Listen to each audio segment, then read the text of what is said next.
Hello and welcome to Ministry of JavaScript. So we do have a scenario in front of us where we are running all the promises in parallel, and what we want to do, we only want to get the response of that promise which is resolving first.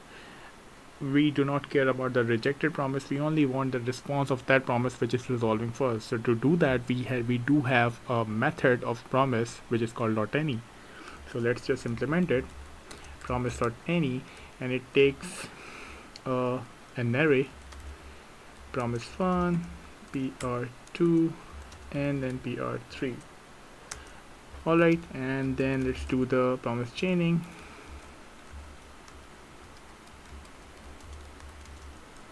Console.log ref and then dot catch err console.log err.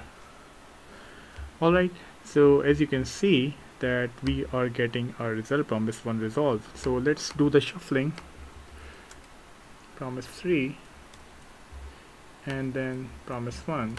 Then as you can see right over here, we are getting promise3 resolved.